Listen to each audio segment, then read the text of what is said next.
오늘 말씀 제목은 나의 하나님이라는 주제로 여러분에게 말씀 한번 나눠보려고 합니다.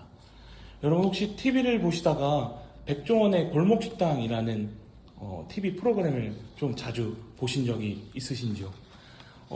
잠깐 프로그램 설명을 드리면 폐업 직전인 음식점 혹은 장사가 잘 안 되는 음식점에 백종원 선생님이 가서 레시피가 뭐고 이 경영 방침이 무엇이고 어떤 그러한 전반적인 경영을 위한 노하우들을 백종원 선생님께서 그 가게에 전수해주는 프로그램이었습니다. 근데 하루는 제가 한식집을 솔루션하는 것들을 봤어요.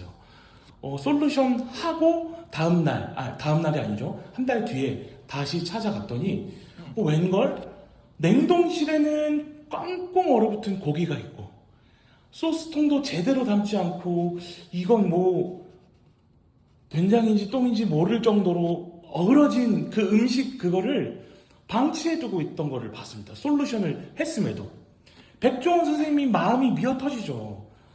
그래서 막 이것저것 얘기해요. 소스통은 왜 이렇게 놨어요? 고기는 왜 저렇게 놨어요? 이 된장을 왜 이렇게 놓은 거예요? 하시면서 말끝에 이런 말씀을 하셨어요. 내가 선생님이 돌아갈까봐 그래, 예전으로 돌아갈까봐 라고 하시는 거예요. 돌아갈까봐? 예전 그 장사 안 됐을 때 그 경영을 했었을 그때로 돌아갈까봐 백종원 선생님은 마음이 참 어떻게 보면 분주했던 것 같습니다. 만약에 그 가게가 백종원 선생님의 피드백 후 알맞게 구성된 그 피드백을 들었으면 그 가게는 살았을까요? 망했을까요? 살았겠죠. 근데 그 피드백을 했음에도 불구하고 그 가게는 피드백을 듣지 않았습니다. 여러분, 신앙생활 하면서도 우리는 들어야 할 것이 있습니다. 그것은 바로 하나님의 말씀입니다. 성경 안에는 이처럼 하나님이 우리 인간들에게 끊임없이 피드백을 해주시는 광경을 우리는 성경 안에서 볼 수 있습니다. 그중 오늘은 니느웨의 요나를 통하여 피드백한 사건을 한번 비춰보려고 합니다. 주전 8세기경 하나님은 요나에게 니느웨에 가서 회개하라, 그러지 아니하면 망한다 라고 전해라 라고 요나에게 하나님은 말씀하셨어요. 그러자 요나는 끈질기게 아주 악독같이 싫어해도 고래 뱃속에 삼켜지고 배 터지고 그 과정을 통해서 니느웨에 갑니다. 그리고 이렇게 얘기를 하죠. 3장 4절 한번 읽어보겠습니다. 요나가 그 성읍에 들어가서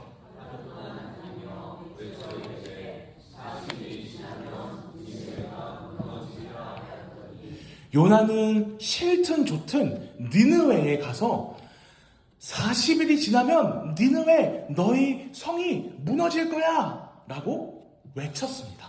싫든 좋든 작게 말했든 크게 말했든. 그러자 3장 5절에 아주 놀라운 일이 펼쳐집니다. 니느웨 사람들이 하나님을 믿고 금식을 선포하고 높고 낮은 자를 막론하고 굵은 베옷을 입은지라. 이것은 지금 40일 안에 니느웨가 망한다 라고 말한 그 요나의 선언을 니느웨 사람 12만 명이 모두가 귀담아 들은 것입니다. 이것은 사람의 일이 아니라 하나님의 일임이 너무 명확한 회개 사건입니다. 그런데 이 니느웨가 곧 잘 살면 좋을 텐데 어떻게 곧 잘 살던가요? 아니죠. 이들은 다시 예전에 그 죄에 점철된 모습으로 돌아가기 시작했습니다. 이 시대 배경에 나온 것이 바로 나훔서입니다. 나훔서는 주전 7세기, 6세기 내지 7세기경에 발탁된 인물로 나훔이라는 이름의 뜻이 있어요. 그것은 바로 위로라고 하는 말입니다. 왜 위로였을까요?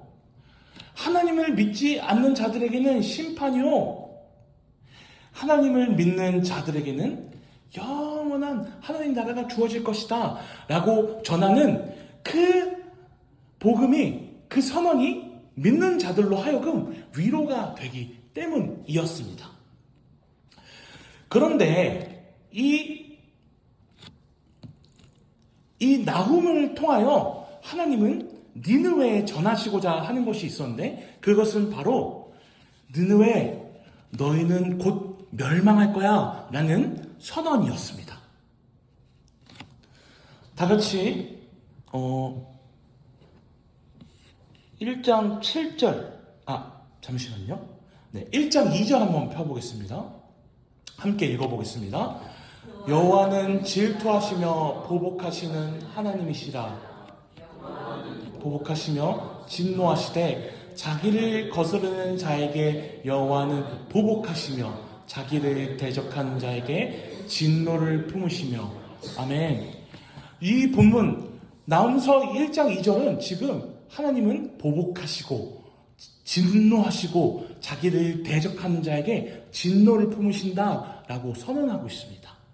그런데 여기 이런 표현이 나와요. 여호와는 질투하시며 라는 선언이 나옵니다.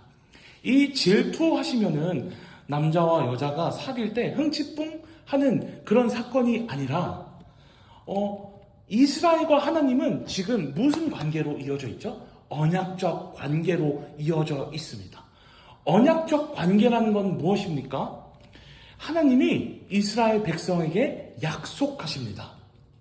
근데 그 약속의 이행의 주체가 이스라엘 백성에게 있는 것이 아니라 곧 하나님 나에게 있다라는 것이, 그것으로 옮겨지고 얽혀진 관계가 바로 언약적 관계입니다. 오늘 본문 창세기 15장 4절부터 5절 함께 읽어보겠습니다. 여호와의 말씀이 그에게 임하여 이르시되 그 사람이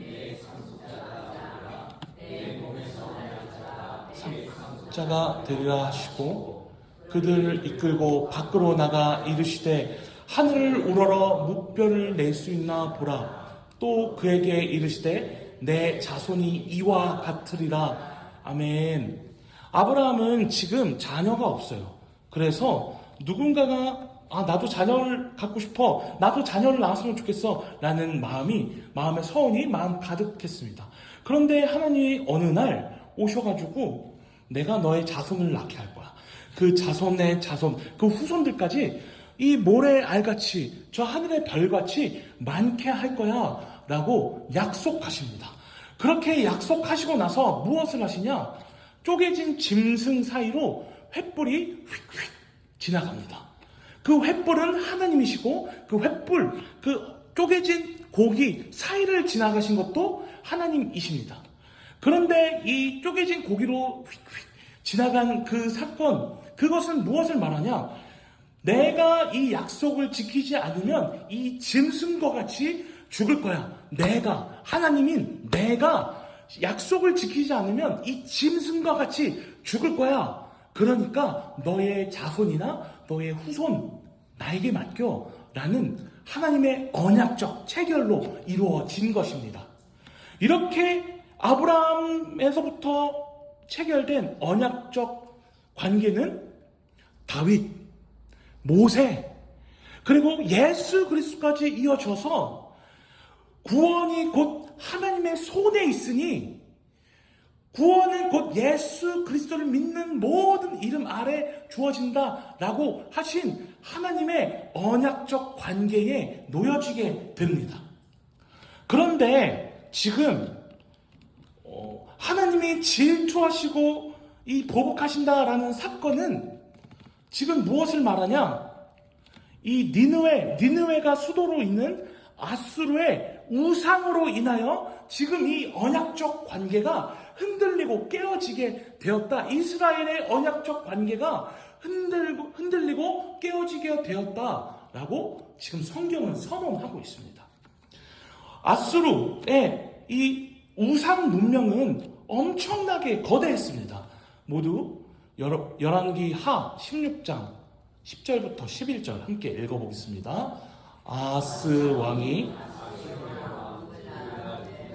만나 다메섹에 갔다가 거기 있는 제단을 보고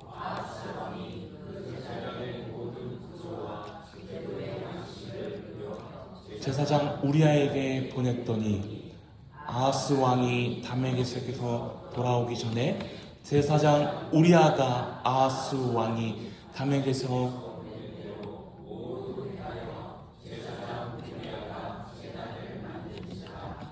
아멘. 지금 유다 왕 아하스는 디글렛 블레셋이라는 아수르의 왕을 만나러 갔습니다. 그런데 웬걸요? 그 아수르 왕을 만나러 갔던 그 신전이 아주 찬란하고 아름답고 영롱하기까지 한 거예요. 오, 우리의 신전도 이렇게 만들면 되겠다. 그런데 여러분 주목하셔야 되는 건 지금 아수르 안에 있는 신전은 우리가처럼 하나님을 섬기는 신전이 아니라 우상신을 섬기는 신전입니다. 그런데 지금 유다왕 아하스는 그 이방 땅 아수르에 있는 그 신전으로 하여금 자신이 섬기고 있는 하느님을 섬기는 이 신전을 꾸미려고 해요. 이처럼 아수르에는 우상을 섬기는 그 신상과 우상을 섬길 때에 그 신전 안에 필요한 모든 디자인까지 완벽하게 재현되어 있고 재생되어 있던 것입니다. 그러니까 아수르는 곧 우상 제국이었어요. 하나님은 니느웨의 요나를 통하여 회개하라. 40일 안에 니느웨가 무너질 거야. 그러니까 우상을 버리고, 그러니까 너희가 섬기고 있는 그 우상을 버리고 하나님께 돌아와 라고 얘기를 했습니다. 그런데 몇백 년이 지난 후 지금 아수르는 어떻게 됐죠? 우상이 들끓는 신전으로 가득했습니다. 우상은 아름답고 영롱하고 화려합니다. 남들이 보기에 저거 갖고 싶다 라고 할 정도로 그것이 보암직하고 먹음직도 해요. 그런데 여러분 중요한 것은 우상에는 생명이 없습니다. 우상에는 우리에게 넣어줄 호흡을 주지 못합니다. 우상에는 우리 영혼 가운데 새겨 넣을 그 생명을 불어넣어 주지 못합니다. 우상의 가르침은 시대의 가르침과 동일하게 됩니다. 요즘 시대의 가르침은 무엇이죠? 나 자신을 위하여 살라라는 것이 이 시대가 가르치는 가르침입니다. 여러분 주일 때 청년들 얼굴을 좀 보셨나요? 청년들 얼굴 보면 얼마나 밝아요. 안녕하세요 하면서 웃으면서 방긋 웃으면서 인사하고. 근데 여러분 그 청년들이 속하고 있는 회사, 청년들이 속하고 있는 학교, 그곳은 어떤 곳일까요?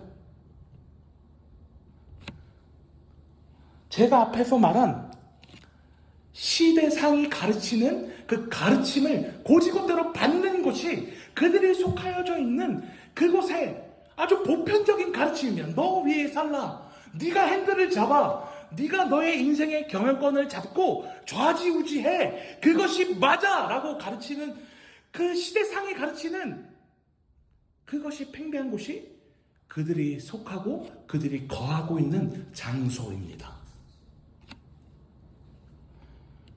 청년들은 옳다구나 하고 가겠죠. 핸들을 잡고. 그런데 제가 앞에 말한 것처럼 우상은 영롱하고 화려하고 가지고 싶고 보암직할 수 있으나 우상은 생명을 주지 못합니다. 우상은 평생에 살아갈 말씀을 주지 못합니다. 우상은 함께 있지 못합니다. 하지만 우리가 지금도 보고 있고 앞으로도 볼 이 성경의 가르침은 무엇입니까? 너의 인생, 너의 마음에 좌수하고 있는 그 통치의 영역, 그 생명이 주관하고 생명이 이끌어야 하는 그 마음의 영역을 하나님을 받아들여서 하나님이 머물게끔 해라. 하나님이 너의 인생을 좌정하시게 하라라고 성경은 우리에게 끊임없이 가르칩니다. 하나님의 변함없는 진로에 이 시대상이 가르치는 너를 위해 살아라, 네가 가는 길이 맞다 라고 가르치는 그 가르침을 받고 살아가는 우리에게 하여금 하나님의 진노는 마땅합니다. 허나 오늘 나훔서 1장 7절은 우리에게 이렇게 예언하고 있습니다. 함께 읽어보겠습니다. 여호와는 선하시며 한날날의 산성이시라. 여호와는 선하시며 환난날의 산성이시라. 그는 자기에게 피하는 자들을 아시느니라 라고 나훔서 1장 7절은 우리에게 선언하고 있습니다.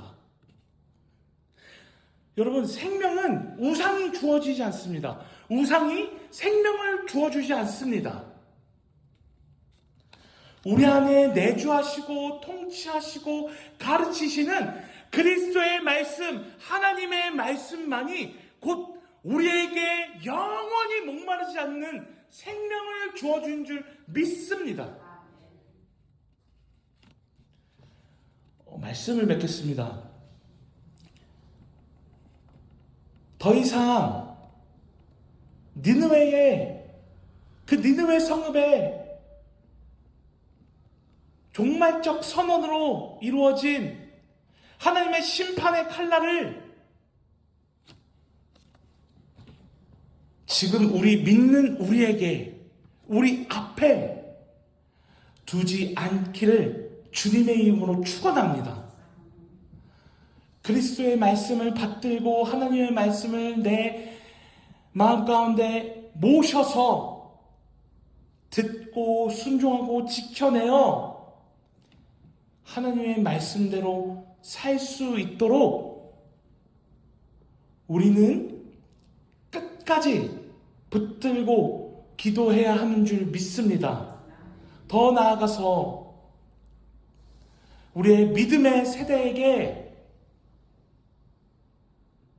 오늘 나훔서 1장 7절이 말하는 여호와는 선하시며 환난날의 산성이시라. 그는 자기에게 피하는 자들을 아시느니라.